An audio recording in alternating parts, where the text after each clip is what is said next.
Well, thank you very much. As you said, it is the first time that I've been there. I think as Intel is, so I'm really happy. And I've been here for the last day, and I've met a lot of people and had lots of interesting conversations. It's really happy to have been able to participate. What I want to talk to today about is what I talked to Bob about, and people are interested is some considerations for the future of AV over IP. So a little background on me: I've been at Intel for 25 years. The last 8 to 10 years, I've been focused on network and compute for what we call time-critical applications, which is, as many of you know, that's why we're all here. The AV over IP we've been doing for, 30, 40 years, we're putting AV over IP. The problem is how do you meet the time criticality and other things of it. So that's what I've been working in that space. So I want to talk about some things that some of these are coming up, but it's something that we should all keep in mind as we're doing our VSS specifications.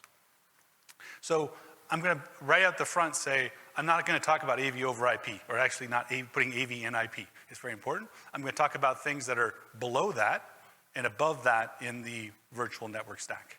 So if anybody wants to leave the room, that's fine, but that's what I'm going to talk about. Also, my assumption in this talk is that we will all be very successful, that AV over IP will move beyond just broadcast or the things it's being used for today.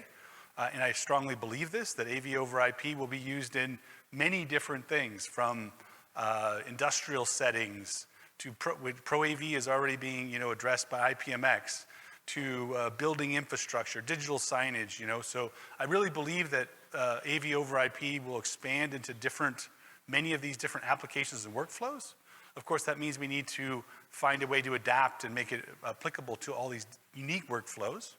I also think that it will be drawn across the range of networks, right? So I think it'll go, it has to go on IT networks, edge networks, cloud networks, data center networks. So there will be a lot of different network topologies as we go forward.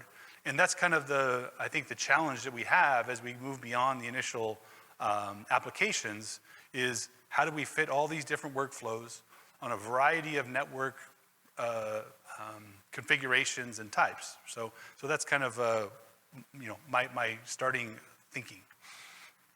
So first, I want to talk about something below AV over IP, and the first presentation was a great lead into this, talking about wireless. So AV over IP over wireless. Many people may think, wireless is that thing I can barely get to work in my hotel room. How could it possibly work over high bandwidth, time critical? But there's some things coming up that I think, including starting with 5G, I'll talk about, and Wi-Fi, that I think we should keep in mind, because I think it's going to be something that will be very useful in this space. So there's some new things in both 5G and Wi-Fi that I'll talk about. And if you ask me, I think there's lots of interest in 5G, but Wi-Fi will also play a big role here. And if you ask me which one's going to be the one that wins, I'm always going to say, look, I think there's applications for both, quite honestly, right? So I'll start with Wi-Fi. At a high level, there's, as Wi-Fi is progressing, in Wi-Fi 6 and Wi-Fi 7, there's some interesting new capabilities that come into play, right? So there's some new things in configuration management. I'll talk about that. Time synchronization has actually been a part of this, but not used very much quite for some years, and I'll talk about that. But really what's happening is some of the new things happening at the radio level in Wi-Fi 6 and 7 and new spectrum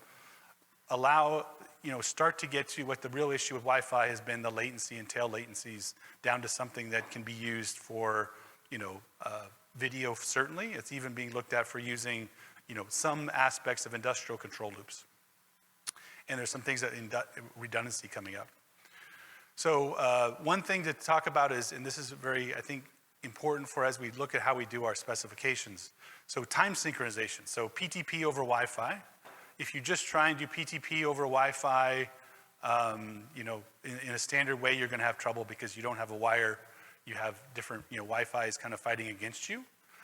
For those of you who don't know, there's actually been a mapping of PTP down to some low-level things in 802.11. So 802.11 has some defined, it's called timing measurement and fine timing measurements, defined in 802.11. And basically that defines these action frames as kind of the management layer. And there's a mapping of PTP. Right now it's in the 802.1es profile PTP.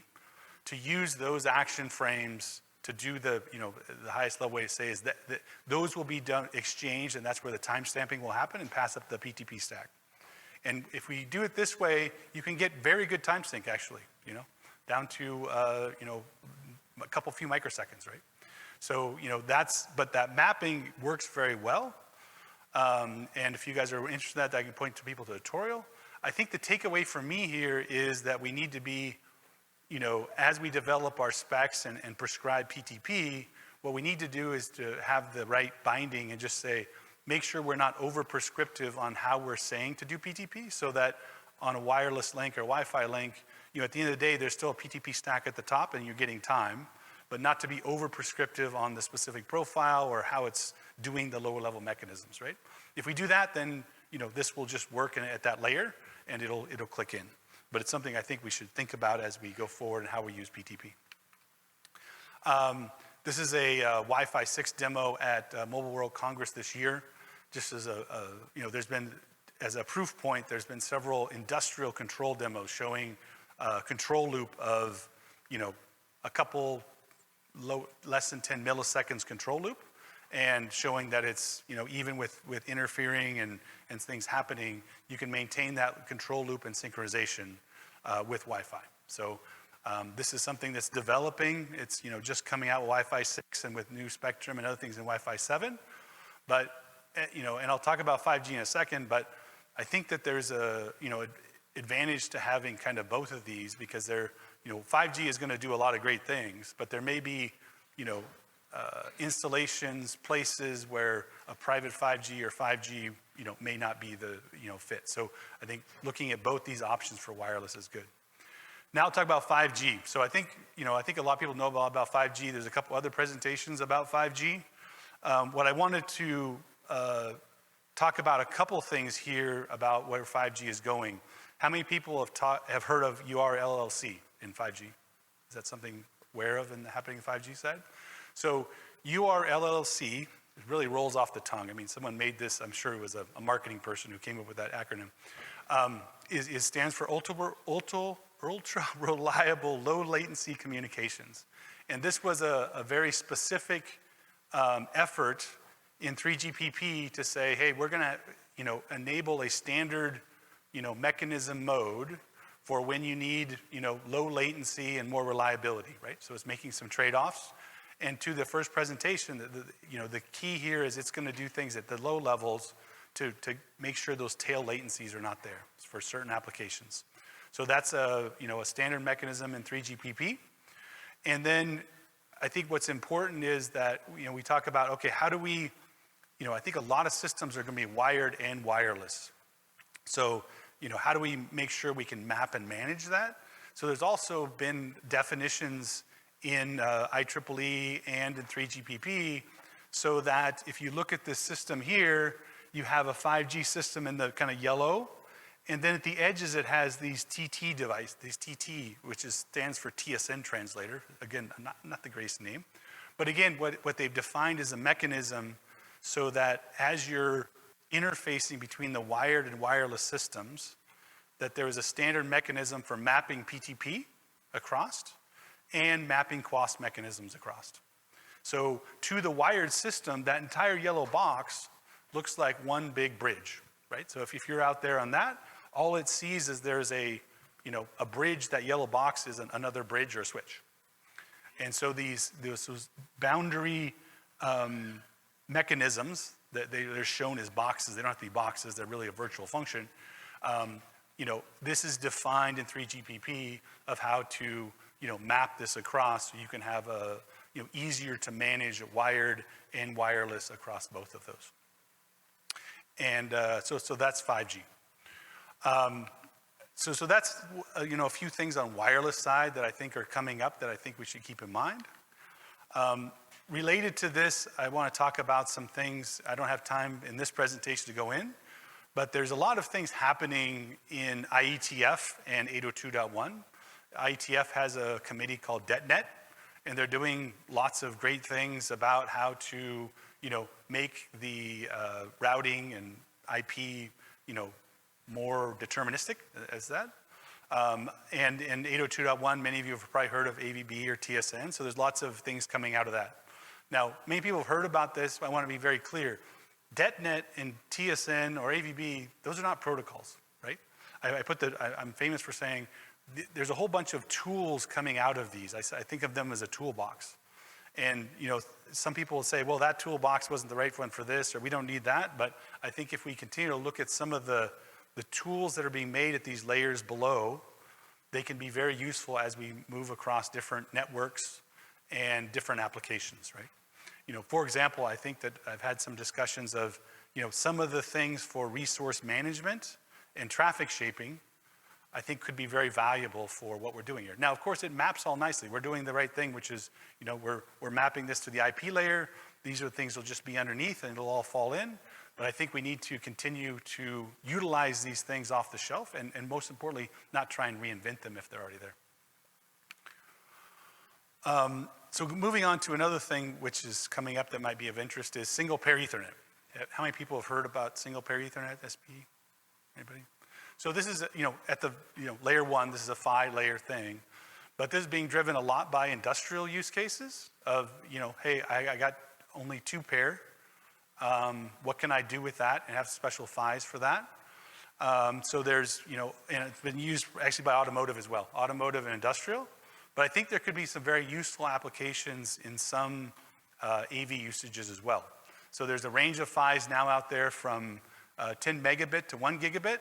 Depending on which one, there's length. You're not going to get the same length as a standard Cat6, but you still can get 1 gig. I think you're limited to 30 meters or something. But and then 10 megabit, they have things that can go a kilometer of over a single pair. So I think I'm putting this out here because I think this could, in some topologies, make sense. Again, it's being used in industrial applications, process industries. They have to go way out to somewhere. A question there? Is that shielded?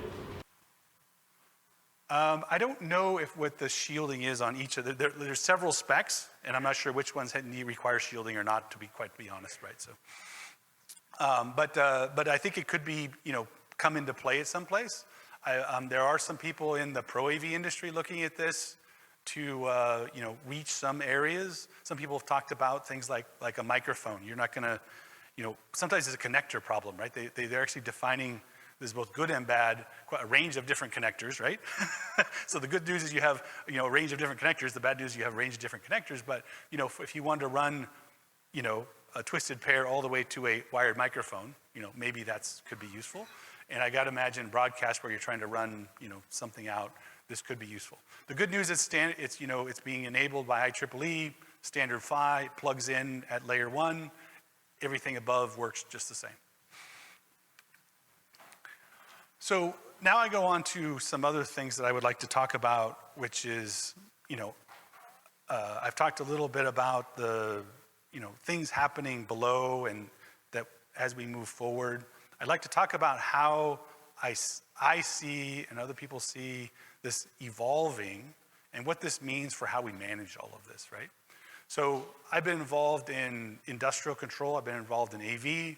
I've been involved in a little bit in automotive. What I've seen is a common, and we can tweak with how this is this evolution, right? So we start at the left side of this with non-network medium, right? Whether it's SDI, analog, HDMI, CAN, pick a bus, right? So it's a non-networked medium that's carrying video, audio, or control. The next phase we move into is, okay, we're going to put this on Ethernet. And there's various phases of this, right? So you're putting on Ethernet, you're adding Ethernet, the bottom layer, you're putting video or audio on there. And often in the first phase of this, which is the right thing to do, is okay, I'm going to put this on Ethernet, and I'm going to carefully engineer the network so that it works most like it did over here before it was on that, right? So often these start out being engineered, semi-isolated wired networks, right? And you keep them separate, right? So don't mix video or audio systems. So the systems still look like they did, but they're on Ethernet. where I see this happening is now that we've gone into that phase, now end users are like, well, it's all on a network. Can I put a few of these things on the same network, right? And by the way, I'd like to put some other traffic that is, non-critical or non-real-time on the same thing. And so I think this is where things get interesting, and others have talked this. Now we have sort of this mixed criticality wired network. So I'm trying to, add a lot of different workloads onto this network slowly, of different criticality, right? And I think even in audio video, we have this debate. There's gonna be mixed criticality within video. I often talk to a lot of people about, I need this latency or this determinism. Not all video is the same, as I think most people So even in different video has different criticality. You talk to audio guys, they have a different idea of latency and criticality and all of this. But managing, I think this is where things get more difficult, but also where IP really shines, right? So now we can start, at least on some trunk lines or some things, mix this together. I had a discussion at Infocom last week with one of the large audio vendors, and he's like, I don't understand. In these big venues that they plumb, they run, 5 pieces of fiber from front of house to back of house. Each of them utilized by 0.01%. But they run them all because they want to separate those systems just like they did before. There's no bandwidth reason they couldn't do it all on one piece of fiber, but we don't have the management and people aren't comfortable enough combining them yet. But I think we have to get there. And then we move towards, mixed criticality and mixed medium. So we talked about 5G, Wi-Fi, these different things. And I think people are going to deploy separately on those. Okay, I have a 5G AV system or a Wi-Fi system. But where we need to go is that network layer needs to become kind of homogeneous to the application. So I'm able to sort of, at the application level, I just have a network. The network has capabilities, whether it's a mix of 5G, wired, or Wi-Fi.